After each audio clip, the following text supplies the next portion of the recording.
오늘 우리가 읽은 이 본문은 예수님의 공생의 사역 마무리 사역 시점에 주께서 드신 비유입니다. 많은 무리들이 예수님과 함께 동역을 했습니다.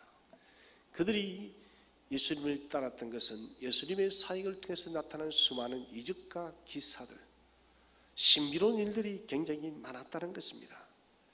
수많은 무리들이 예수님을 따르는 동기가 각기 다 달랐습니다. 어떤 사람은 예수님의 이적 때문에, 어떤 사람은 예수님의 말씀이 좋았어, 어떤 사람은 이 사람이 예수가 정말 진실로 이스라엘의 참된 왕으로 유대 땅을 자유케 할 그런 민족의 왕인 것처럼 각기 예수를 따르는 이유가 다 달랐습니다. 이 시점 속에 주님께서는 생각하셨습니다. 예수 그리스도를 따르는, 자신을 따르는 자들의 생각을 바르게 정립해야 되겠다는 생각을 주님은 하셨습니다. 주님께서는 예수 그리스도를 따르는 목적은 하나다라는 것입니다. 그것은 우리 모두가 하나님 나라의 제자가 되어서 하나님 나라와 하나님의 영광을 구하는 것이 예수 그리스도를 따르는 궁극적이고 유일한 목적이라는 것입니다. 그래서 제자는 이렇게 살아야 된다라고 말씀을 하시고 난 뒤에 망대 비유와 전쟁을 준비하는 왕의 비유를 드시고 소금 비유를 들어서 결론을 맺고 있습니다. 오늘 이야기는 다 한 가지를 이야기하고 있습니다. 이렇게 제자는 살아야 돼. 그리고 망대 비유와 전쟁을 하는 왕의 비유와 소금 비유는 모두가 한 가지를 우리에게 이야기하고 있다는 것을 말씀을 하고 있습니다. 주님께서는 세 번의 부정을 이야기하고 있어요. 26절, 27절, 33절. 너희 내 제자가 되지 못하고, 26절, 27절에서 너희 내 제자가 되지 못하리라, 33절 내 제자가 되지 못하리라. 세 번의 부정을 쓴 것은 예수 그리스도를 따르는 사람들은, 예수 그리스도를 위해 그 길을 걷는 사람의 그 길은 엄격한 결단이 있어야 된다는 거예요. 적당히 대충대충 걸어서는 안 되고 엄격한 결단을 가지고 예수 그리스도를 따르라는 것입니다. 그래서 우리가 첫 번째로 생각할 것은 그리스도인의 삶의 절대 우선순위에 대해서 생각을 해야 됩니다. 우리 26절 말씀을 다 함께 한번 합독하도록 하겠습니다. 26절 말씀 시작. 무릇 내게 오는 자가 자기 부모와 처자와 형제와 자매와 더욱이 자기 목숨까지 미워하지 아니하면 능히 내 제자가 되지 못하고. 아멘. 주께서 조건을 걸고 있습니다.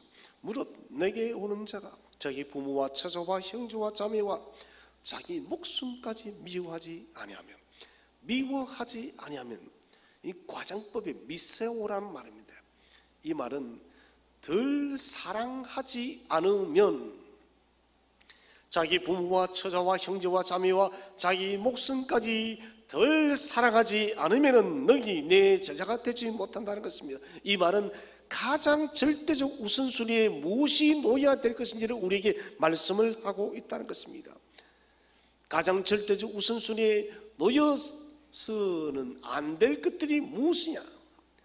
우리 부모와 처자와 형제와 자기 목숨이 절대적 우선순위에 놓일 수가 없다는 것입니다. 주님께서 말씀합니다. 너희가 너희 부모와 형제와 처자와 자매와 너희 목숨보다 더 우선적 순위에 서야 될 것은 바로 살아계신 생명의 주 예수 그리스도 그분밖에 없다는 것이에요. 이것이 여러분 정립되지 않으면 우리는 하나님 나라에 합당한 백성이 될 수가 없다는 것입니다. 덜 사랑하는 거예요. 어제 이런 몸도 좀 많이 불편하였고 잠도 오질 않아서 이런저런 생각하면서 하나님 나라에 대한 생각을 계속 했었습니다. 하나님 나라, 이 나라는 여러분 가장 위대하고 가장 원대하고 가장 저의 마음을 뭉클하게 하는 단어였습니다. 성경 속에 쓰여진 수많은 하나님의 그 언약의 그 위대한 메시지가 궁극적으로 저와 여러분에게 하나님 나라를 기업으로 주기 위해서 써졌다는 그 사실을 생각하니 가슴이 뭉클할 수밖에 없었다는 것입니다. 또 한편 생각이 들었던 것은 이 세상의 모든 것을 다 소유했다 할지라도 하나님 나라를 소유하지 못했다면 그 사람은 인생의 영원한 실패자일 수밖에 없다는 것입니다. 사랑하는 성도 여러분, 하나님 나라를 진실로 소유하는 위대한 백성이 되시기를 축원을 드립니다. 하나님 나라는 결코 놓쳐서는 안 되는 것입니다. 그래서 우리가 하나님 나라를 소유하는 데 있어서 이 우선순위보다 더 앞서는 것이 있어서는 안 된다는 것입니다. 삶의 절대적 우선순위에 오직 예수 그리스도 그분만이 놓여야 된다는 것입니다. 우리가 사는 삶은 너무 많은 선택의 요소가 있습니다. 정말 많은 선택을 해야 됩니다. 그리고 또 우리 너무나도 많이 분주합니다. 사람을 만나는 일도 분주합니다. 관계할 일도 많고 관계치 하지 말아야 될 일도 많음에도 불구하고 우리는 이런저런 일들에 신경을 많이 씁니다. 보아야 될 것, 보지 말아야 될 것, 읽어야 될 것, 읽어야 되지 말 것, 사야 될 것, 사지 말아야 될 것, 수많은 우리의 선택과 해야 될 일들이 있는데, 그래서 저는 현대시대가 선택의 포화 상태라고 그렇게 다루를 하고 싶습니다. 선택해야 되는 포화 상태에 우리가 도달해 있다. 그래서 사람들은 선택 포화 상태로서 과중한 짐을 지고 있다는 것입니다. 여러분, 선택 포화 상태가 찾아오게 되면 삶의 통일성을 잃게 돼요. 집중력을 상실하게 된다는 것입니다. 집중력을 잃어버리게 되면 진실로 우리가 집중하고 붙들어야 될 하나님 나라의 그 가치를 놓쳐버린다는 거예요. 하나님 나라의 그 가치를 우리가 소유하기 위해서는 진실로 예수 그리스도의 참된 제자, 참된 종, 참된 자녀가 되어져야 되는데, 이 참된 자녀가 되는 위대한 메시지를 우리가 놓쳐버린다는 것입니다. 사랑하신 성도 여러분, 삶의 이곳저곳으로 파편처럼 흩어져 있는 생각의 집중력을 하나로 모으시기를 바랍니다. 오직 우리의 생각이 살아계신 생명의 주 예수께 집중되어서 하나님 나라만이 저와 여러분의 삶의 절대적 우선순위가 되시기를 바랍니다. 주님 말씀의 가치를 나의 진실한 절대적 가치로서 우리가 소중히 여겨야 된다는 것입니다. 그래서 우리는 오늘 이 주님의 말씀을 생각하며 있어서 가장 먼저 정립해야 될 것은 나의 삶의 절대 우선순위는 무엇인가? 이것부터 빠르게 정립해야 됩니다. 두 번째는 자기 십자가를 짊어지지 않으면 주님의 제자가 될 수가 없습니다.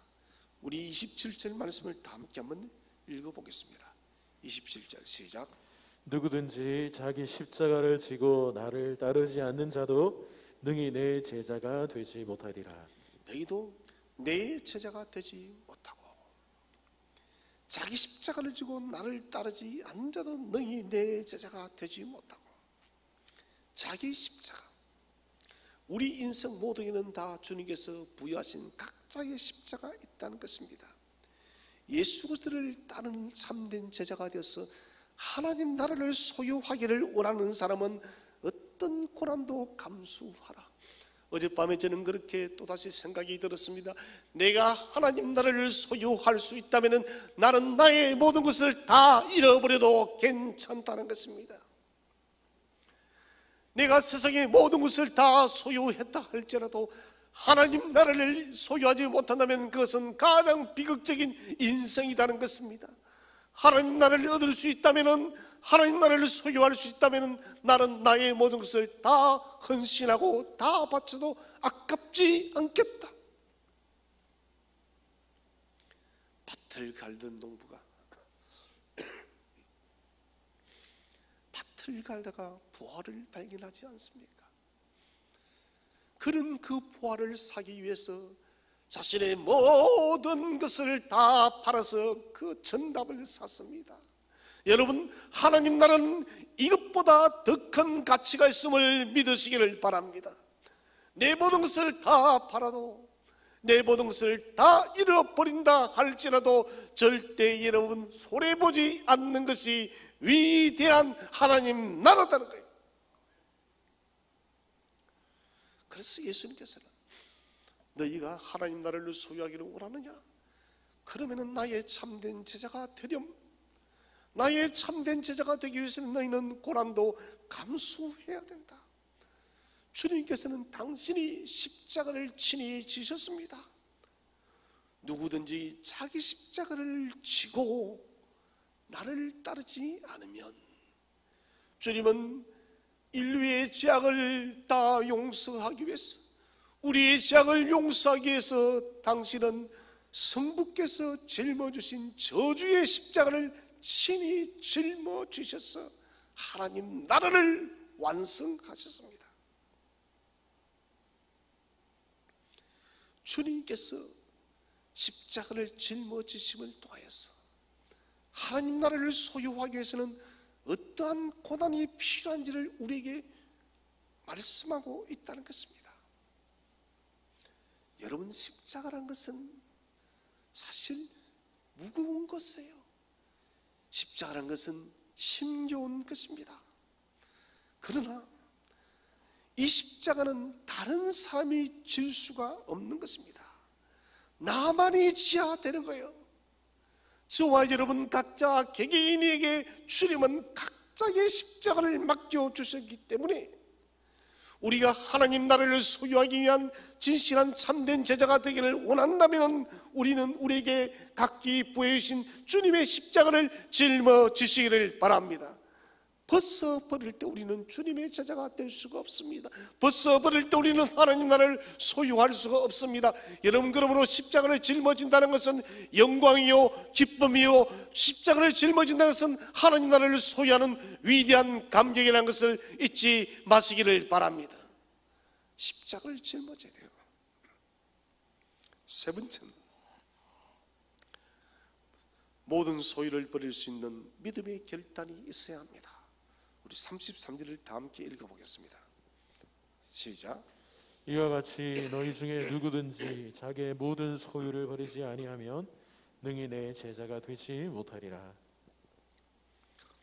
너희 중에 누구든지 자기의 모든 소유를 버리지 아니하면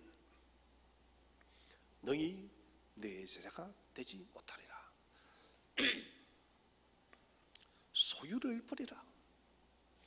예수님께서 여러분의 재산,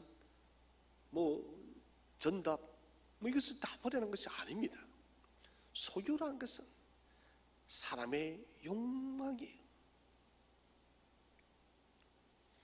자신이 예수 그리스도의 그 하나님 나라보다 더 중요시하는 세상의 가치들을, 세상의 욕망이라는 것입니다. 사람의 욕망.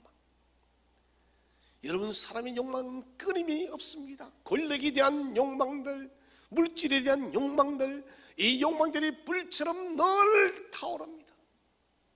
한나라에 꺼지지 않는 지옥의 불을 보았습니다. 가스가 매장되어서 그 불이 꺼지지 않고 계속해서 타오르는 것, 그 사람들은 지옥의 불이랍니다. 과연 지옥의 불처럼 두렵고 무섭게 보였습니다. 저는 인간의 욕망이라는 것은 마치 그 지옥의 불처럼 끊어지지 않고 죽을 때까지 솟아오르는 것이 바로 인간의 욕망이라는 것입니다. 인간은 만족이 없어요. 하나님께서 지으신 이 피조물 중 만족이 없는 유일한 존재가 바로 인간입니다. 그것은 왜 그럴까요? 인간의 죄된 본성 때문에, 인본주의의 가치 때문에 인간은 만족을 모른다는 것입니다. 여러분, 자기 욕망을 자르지 못하면 예수님을 만날 수 없고 하나님 나라를 소유할 수가 없습니다. 오늘 우리 속에 절제되지 않는 욕망이 있습니까? 여러분, 이 욕망과 하나님 나라를 바꾸는 어리석은 자가 되지 마시기를 바랍니다. 하나님 나라를 위해서 욕망의 동아줄을 이 시간 잘라버리시기를 바랍니다. 욕망의 동아줄을 잘라버릴 때 우리에게는 진정한 자유가 있고, 욕망의 동아줄을 잘라버릴 때 우리는 진실로 하나님 나라를 소유할 수가 있다는 것입니다. 예수님께서도 말씀하십니다. 너희가 욕망이라는 동아줄을 잘라버리고 난 뒤에 내 제자가 되리라. 그 욕망의 동아줄을 잘라버리지 못하면 내 제자가 되지 못한다고 말씀을 하고 있습니다. 이제 네 번째로 우리가 생각할 것은 망대 비유와 싸우러 가는 왕의 비유입니다. 자, 주님께서는 두 가지의 비유를 들고 있습니다. 먼저는 망대의 비유입니다. 망대는 세우는 것입니다. 건축의 이미지입니다.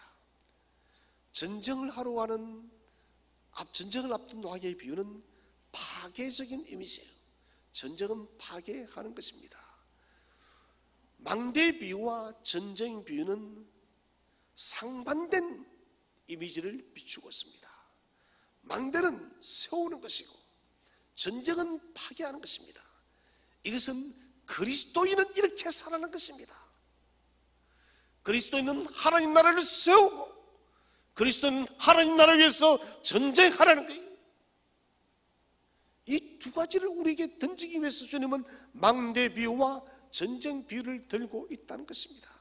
느헤미야가 성벽을 재건할 때 그는 재건세의 성벽에서 재건세의 칼을 차고 성벽을 재건했습니다. 무엇을 말합니까? 세우면서 전쟁을 하는 거예요. 하나님 나라를 세우는 제자들은 사탄과의 전쟁을 치르는 사람입니다. 하나님 나라를 세우기 위해서 고군분투하는 치열한 삶을 살아가며 더불어서 사탄과의 치열한 영적 전쟁을 치러야 된다는 것입니다. 첫 번째 우리가 생각할 것은 건물을 세우자 한다면 먼저 비용을 계산해야 됩니다. 망대를 세우기 위해서는 반드시 설계 도면이 나야 되고 그 다음에 비용이 얼마나 될 것인가 비용 계산이 나야 된다는 것이에요. 그렇게 하지 않으면 이 망대는 목적을 이룰 수가 없습니다. 공사가 여러분 중단에 멈추게 되어지면 그 얼마나 허망한 일입니까? 주님께서 이 망대 비유를 들 때는 역사적으로 그 당시에 있었던 사건입니다. 어떤 사건이 있었는가? 빌라도가 정치적 목적으로 이스라엘 백성들을 해유하기 위해서 외부로부터 물을 끌어들여서 수로에 물의 부족함이 없도록 하기 위해서 내가 큰 수로를 만들겠다고 예루살렘 사람들이 공약을 했습니다. 정치적 목적이죠. 예루살렘 사람들의 화로와 관심과 지지를 받기 위해서 내가 수로를 크게 만들어서 더 이상 물이 부족하지 않겠다. 사람들은 환호를 했습니다. 그는 빌라도는 약속을 하고 공사를 위한 기념탑을 거대하게 세웠습니다. 그런데 그만 그는 중간에 생각이 변해버렸습니다. 돈이 부족한 거예요. 돈이 부족해서 그는 수로 공사를 시작도 하기 전에 기념탑만 세우고 포기를 해버렸습니다. 주님은 망대 비유를 빌라도가 수로를 세우려고 계획을 잡았다가 기념탑만 세우고 돈이 없어서 공사를 중단한 이 비유를 빗대어서 지금 하고 있는 것입니다. 너희들 받지 않느냐? 빌라도가 어떻게 했어? 수로를 만들겠다고 그렇게 크게 큰 소리를 질렀다가 비용을 계산치 않았어. 헛소리만 들어놓고 그는 공사를 그만두었어요. 주님의 이 비유는 이 비유를 듣는 사람들이 피부적으로 느낄 수 있는 생생한 말씀이었습니다. 중도에 포기했을 때에 얼마나 사람들이 우습게 생각을 했겠습니까? 그 사람들에게는 중도에 포기하는 유전자가 심겨져 있어요. 많은 사람들이 결단했다가 중도에 포기해요. 그 이유가 뭘까요? 가장 중요한 것은 결단의 문제입니다. 결단과 각오를 강화시키는 것을 강력하게 그가 추진하지 못했기 때문에 그의 결단이 흔들리게 되어지면은 그런 일들을 중단한 일들이 비일비재하게 일어난다는 것입니다. 자기 인생의 전부를 거는 일일 때 사람은 포기하지 않습니다. 자기 인생이 걸렸기 때문이에요. 이번에 광주에서 한 아파트 건물 공사가 무너졌습니다. 저는 그 공사를 보면서 여러 가지 부실에 대한 정황들이 드러났습니다. 모래부터 해서 인건비를 아끼기 위해서 외국인 노동자를 썼었고 전문가를 투입하지 않았었고, 저는 묻고 싶어요. 그 건물을 짓는 건물주가 정말 그 건물을 세우는 데 자기의 혼을 심었다면, 아파트 한 채를 올리는데 자기의 혼을 싣는 사람이었다면 과연 그런 공사를 할 수 있을까? 그건 불가능해요. 자기 혼이 심겨진 건물은 여러분 정말 전력을 다하는 거예요. 최고의 재료, 최고의 기술자, 최고의 설계도, 모든 것이 최고인 거예요. 그런데 자기의 혼이 실리지 못했기 때문에 그런 부실 공사가 나왔고 안타까운 인명피해까지 나왔다는 것입니다. 살아신 여러분, 우리의 인생의 전부를 걸어야 돼요. 뭔가 우리를 하기를 원한다면, 진실로 하나님 나라를 위해서 우리가 살아가기를 원한다면 인생의 전부를 걸 수 있는 그런 결단과 각오가 있어야 된다는 것입니다. 사랑하는 성도 여러분, 2022년을 우리가 출발하면서 진실로 하나님 나라를 위해서 우리가 살아가야 되겠다는 그런 결단과 각오가 있습니까? 여러분, 그렇다면 여러분 인생 전부를 걸어보시기를 바랍니다. 우리 인생 전부를 걸어볼 때 여러분 하나님 나라가 저와 여러분에게 임할 줄로 믿으시기를 바랍니다. 더 이상 중도 포기는 없다. 나는 예수 그리스도의 제자가 되어서 하나님 나라를 건설하는 것이 내 인생의 최고의 목표라는 이 마음의 결단이 있다면 여러분, 그 사람은 어떤 문제도 뛰어넘을 줄로 저는 믿습니다. 우리의 이 최고의 영광이 무엇이 되어야 되겠습니까? 하나님 나라를 건설하는 것이 저와 여러분의 최고의 영광이 되어야 됩니다. 또 주님께서 드신 비유는 전쟁하러 가는 왕의 비유입니다. 자, 우리 한번 성경을 한번 읽어보았으면 좋겠습니다. 31절 말씀, 31절 32절을 다 함께 한번 읽어보겠습니다. 시작. 또 어떤 임금이 다른 임금과 싸우러 갈 때에 먼저 앉아 1만 명으로서 저 2만 명을 거느리고 오는 자를 대적할 수 있을까 헤아리지 아니하겠느냐. 만일 못할 터이면 그가 아직 멀리 있을 때에 사신을 보내어 화친을 청할지니라. 아멘. 1만 명으로서 2만 명을 싸워서 이길 수 없을 것 같으면은 32절에 그가 아직 멀리 있을 때에 사신을 보내어 화친을 청하라. 저가 아직 멀리 있을 동안 전쟁을 하기 전에 차라리 화친을 청해서 전쟁에 피하지 말라는 것입니다. 여기 저가 아직 멀리 있을 동안은 영적으로 무엇을 말하느냐? 예수 그리스도의 제자가 되어서 하나님 나라를 위해서 헌신하기 이전의 상황이에요. 예수 그리스도의 제자가 되어서 하나님 나라를 위해서 헌신한다는 것은 무수한 적들과 싸워야 되는 것입니다. 하나님 나라를 위해서 산다는 것은 전쟁터에 나가는 군사처럼 그다란 영적인 전쟁들을 감당해야 된다는 것입니다. 그가 현명하다면 1만의 군사로 2만의 군사를 이길 수 있겠나?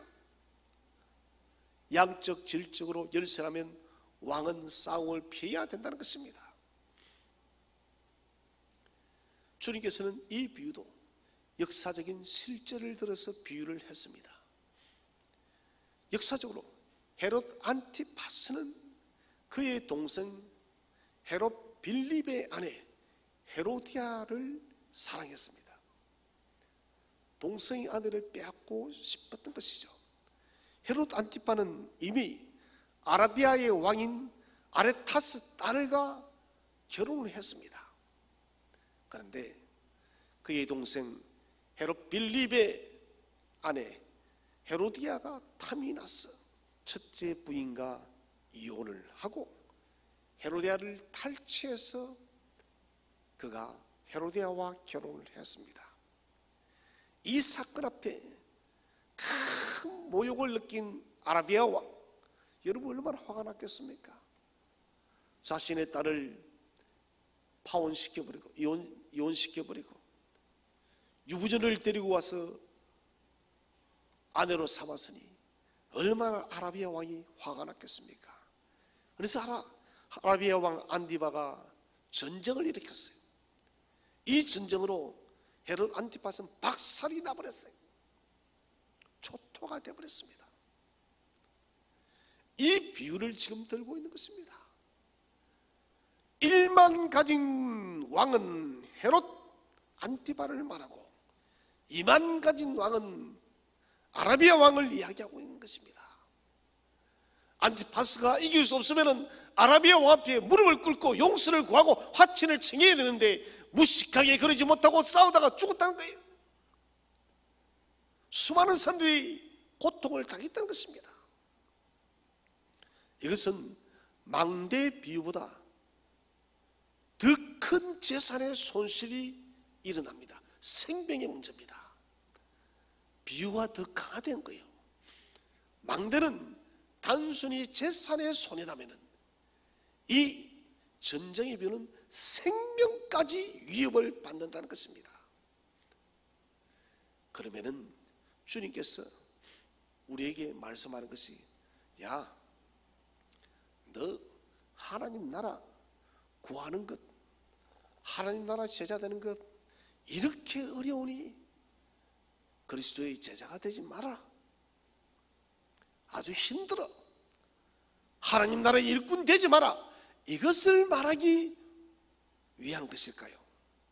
아닙니다. 각오를 말하는 거예요. 각오를. 예수 그리스도를 따르는 사람은 적이 이만이라 할지라도 싸우라는 거예요. 세상은 피하지만 그러나 너희들은 믿음의 결단, 믿음의 각오만 있다면 너희는 이길 수가 있으니 너희는 싸우라는 거예요. 비록 어렵고 힘이 들지만 너희는 싸우라. 주님은 우리에게 말씀하십니다. 누가복음 12장 32절 함께 읽어보겠습니다. 시작.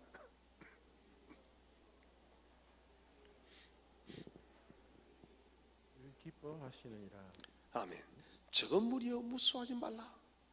너희 아버지께서 그 나라를 너희에게 주시기를 기뻐하시느니라. 우리에게 말씀하십니다. 무수하지 말라. 너희 아버지께서 하나님 나라를 너희에게 주기를 기뻐하시니 두려워하지 말고 너희는 하나님 나라를 위해서 싸우는 군사가 되어라는 것입니다.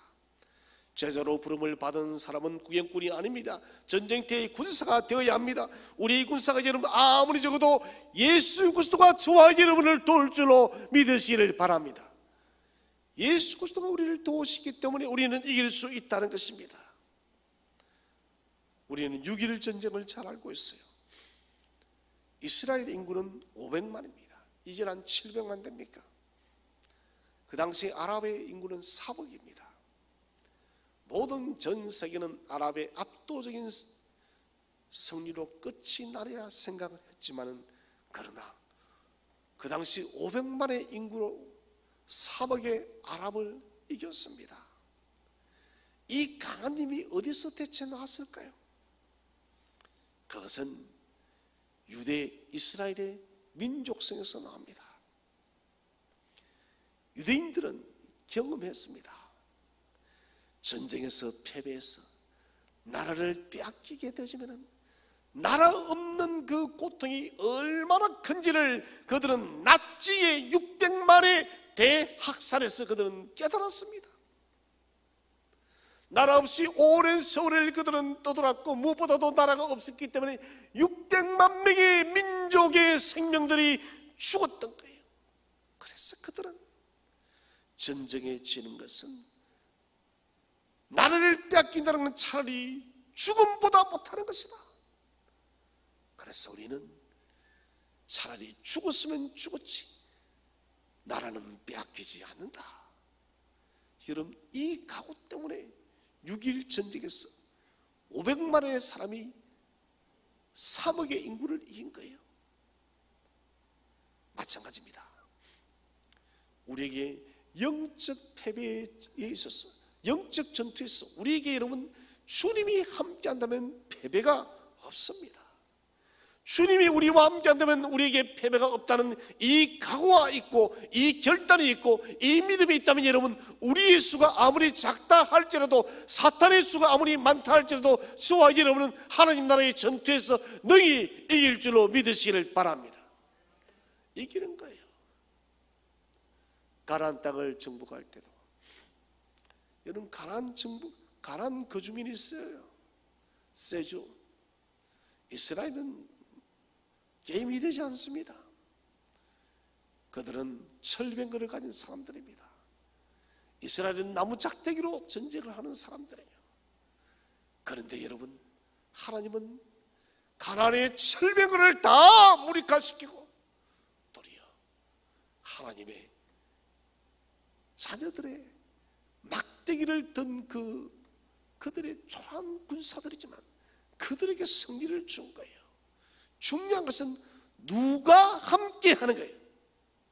누가 함께 하는가. 저와 여러분의 삶 속에 살아계신 우리 하나님이 함께 하신다면 여러분, 능히 우리를 당할 사람이 없음을 믿으시기를 바랍니다. 아무도 여러분 당할 사람이 없는 거예요.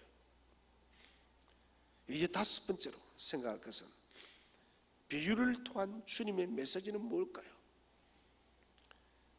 주님께서는 이 비유를 통해서 세상 속에서 예수님의 목적을 선포하고 있습니다. 예수님 말씀하십니다. 사랑하는 아들아, 사랑하는 딸들아, 내가 세우고 예수님이 세우고 하나님 나라를 세우고 예수님이 하나님 나라를 위해서 싸우고 계신다. 그러니 너희는 두려워하지 말라는 것입니다. 마태복음 16장 18절에서 주님은 말씀하십니다. 베드로야, 이 반석 위에 내 교회를 세우리라. 음부의 권세가 이기지 못하리라. 여러분, 하나님 나라는 궁극적으로 주께서 세우심을 믿으시기 바랍니다. 주께서 세우시기 때문에 우리 힘이 미약하다 할지라도 주께서 넉넉히 세우고 승리하게 하는 거예요. 아, 목사님, 저는 하나님 나라를 위해서 살아갈 제자가 될 자신이 없습니다. 아니, 여러분, 괜찮아요. 마음에 강한 결단만 있다면 주께서 저와 여러분과 함께해서 이기게 할 줄로 믿으시기를 바랍니다. 주님이 이기게 하는 거예요.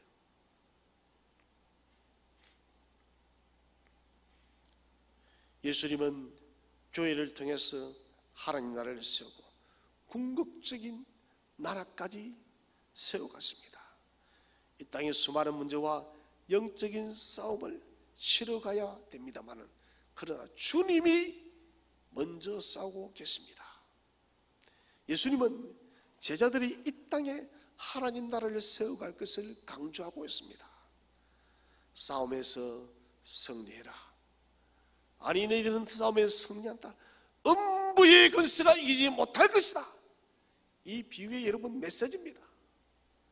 사랑하는 자녀들아, 음부의 권세가 이기지 못해. 너희가 예수 그리스도의 참된 제자가 되어서 하나님 나라를 세워나간다면 세상에 어떤 권세도 너희를 이기지 못할 것이야. 그러니 너희들은 담대하라. 저는 이런 생각이 듭니다. 계산하지 말아라. 주님만 믿고 그냥 담대히 나가라.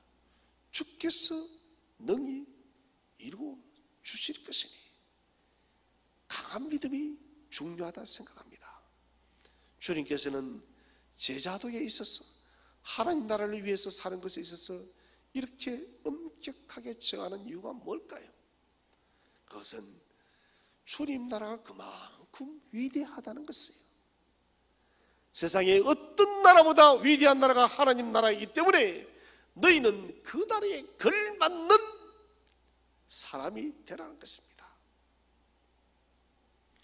너무나도 우리는 예수 그리스도를 따르는 것을 가볍게 생각하고 겨우 우리의 구원만 간신히 지옥으로부터 피하는 그런 보험의 인생을 살아가요. 여러분, 그렇게 살아서는 안 됩니다. 오늘 설교를 들으신 우리 모든 성도님들은 하나님 나라에 충직한 충성된 제자가 되시기를 바랍니다. 주님 따르는 것은 주께서 세우시는 하나님 나라의 건설의 왕궁까지 이길 때까지 멈추지 않는 것입니다. 여러분, 세상에서도 좋은 직장, 유명한 직장은 사람들을 뽑는데 아주 까다롭고 시험도 어렵습니다. 그렇게 까다롭게 그들은 사람들을 선출하고 고릅니다. 그런데 우리 주님께서는 그렇게 고르지를 않습니다. 우리 학벌 보지 않아요. 우리 재물 보지 않아요. 우리의 지혜 지식 보지 않습니다. 하나를 봅니다. 충성이요, 충성. 너희가 하나님 나라를 위해서 충성할 수 있느냐? 이것 하나 본다는 것입니다. 실력의 문제가 아니라 충성은 사랑이에요. 주님을 진실로 사랑하는가? 이것 본다는 거예요. 미국 스탠포드 대학의 캐롤 데이크 박사님이 다양한 상황에서 성공을 가능케 하는 비결이 뭐냐? 성공의 비결이 뭐냐? 그것은 IQ나 재능이나 학력 배경이 아니랍니다. 끈질긴 열정이래요. 포기하지 않는 열정, 끈기가 성공을 이루어낸다는 것입니다. 살아계신 여러분, 열정적인 끈기의 힘은 제자의 길에도 똑같이 필요합니다. 하나님 나라에 우리가 들어가기까지, 하나님 나라의 일꾼이 되기까지 우리에게 필요한 것은 끈기가 필요해요. 특히 지금 코로나 시대로 우리가 많이 지쳐있고 힘겹습니다. 주저앉고 싶고 포기하고 싶고 예수 믿는 것 중단하고 싶은 때도 한두 번 될 때가 아닐 것입니다. 여러분, 이럴수록 인내의 줄을 놓치지 마시기를 바랍니다. 끝까지 붙으세요. 결단 후에 끝까지 포기하지 않고 인내하며 나아가는 것이 핵심입니다. 이제 비유의 결론입니다. 비유의 결론, 우리 누가복음 14장 34절 35절 읽어보겠습니다. 시작. 소금이 좋은 것이나 소금도 만일 그 맛을 잃으면 무엇으로 짜게 하리요? 땅에도 거름에도 쓸데없어 내버리느니라. 들을 귀가 있는 자는 들을지어다 하시니라. 자, 소금이 좋은 것인데 맛을 잃으면 무엇으로 짜게 하리요? 자, 너희는 세상의 소금이다. 세상의 소금이란 말은, 정확한 말은 마태복음 5장 13절에 흙 속의 소금이라 이 말이에요. 흙 속에 소금이 있다는 거예요. 세상 속의 소금이란 말은 흙 속에 소금이 있다. 이게 이런 정확한 번역입니다. 고대 시대에는 빵을 구울 때 진흙으로 만든 화덕에다 빵을 구웠습니다. 빵을 구울 때 소금의 역할이 굉장히 중요했습니다. 빵 굽는데 소금이 무슨 역할을 하냐고. 왜 그러냐? 팔레스타인 이스라엘은 연료가 굉장히 귀했습니다. 나무 구하기가 힘들다 보니 낙타나 양이나 염소의 동물의 변을 말려서 불을 지폈어요. 그런데 이게 불이 잘 붙지를 않는 것입니다. 이것을 불을 붙이기 위해서 사용한 것이 흙 속의 소금이에요. 흙뭉치에 소금이 박혀 있어요. 그것을 불쏘시개로 잡아넣는 것입니다. 그러면은 그 불을 받아서 이 짐승의 변이 불이 붙는 거예요. 문제는 뭐냐? 계속해서 이 흙 속의 소금을 사용하다 보면 소금 기능이 떨어지게 되십니다. 더 이상 불쏘시개의 역할을 할 수 없는 시간이 온다는 것이에요. 이게 무슨 소금이냐? 소금의 기능, 짠맛을 잃어버린 소금이라는 것입니다. 이 소금은 어떻게 하느냐? 긁어 모아서 내버린다는 것입니다. 누구와는 내어버리고 쓸데없어 내버린다. 마태는 발에 밟히느니라. 기능이 다해지니 쓸데가 없어서 더 이상 불쏘시개에 쓸 수가 없어서 내어버려지고 발에 밟혀진다. 마태는 강하게 표현합니다. 밟혀서 버려질 뿐이다. 들을 귀 있는 자는 들을지어다. 이것은 귀를 열고 들으라는 것입니다. 고유한 존재, 모든 존재하는 것은 고유의 기능이 있다는 것입니다. 주님은 이 비유의 결론을 맺으면서 너희가 제자로서의 그 기능을, 하나님 나라를 구하는 그 제자로서의 그 기능을 상실하게 되어지면 마치 소금 기능을 다해서 쓸데없어 버려지는 소금처럼 너희도 그렇게 내어버려져서 사람들에게 웃음거리밖에 되지 않는다는 거예요. 여러분, 사랑하신 여러분, 저는 저와 여러분이 하나님 나라를 위해 살아가는 제자의 기능을 상실하여 세상의 웃음거리가 되지 않기를 원합니다. 여러분, 세상의 자랑거리가 되시기를 바랍니다. 세상에 짓밟히는 세상의 웃음거리가 되어서는 안 된다는 것입니다. 우리의 고유한 기능은, 제자로서의 기능은 여러분, 주님 오시는 그날까지 우리의 기능이 사라져서는 안 됩니다. 제자의 목적은 하나님 나라의 건설을 위해서, 거듭난 삶을 위해서, 부름의 목적을 위해서 끊임없이 달려가야 됩니다. 예수님께서 걸어가신 길을 뒤따라가는 사람을 제자라고, 이 제자는 하나님 나라를 구하는 사람입니다.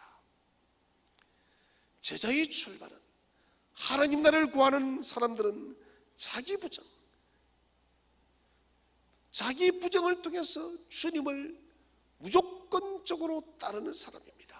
숭고한 가치를 위해서 자신의 목숨을 거는 사람입니다.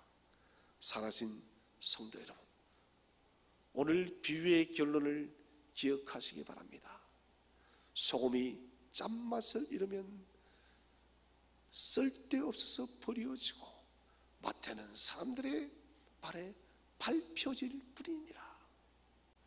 하나님 나라의 거룩한 나라를 세우고 이 나라를 위해서 싸우기 위해서 저와 여러분은 하나님 나라의 거룩한 제자로 부름을 받았습니다. 제자의 고유한 기능을 잃지 마시기를 바랍니다. 제자의 고유한 기능이 저와 여러분의 심령 속에 뜨겁게 불타올라서 주님 다시 오시는 그날까지 하나님 나라를 구하기 위해서 더 뜨겁게, 더 열정적으로, 더 간절한 마음으로 주를 위해서 살아가는 저와 여러분 되시기를 주의 이름으로 축원드립니다.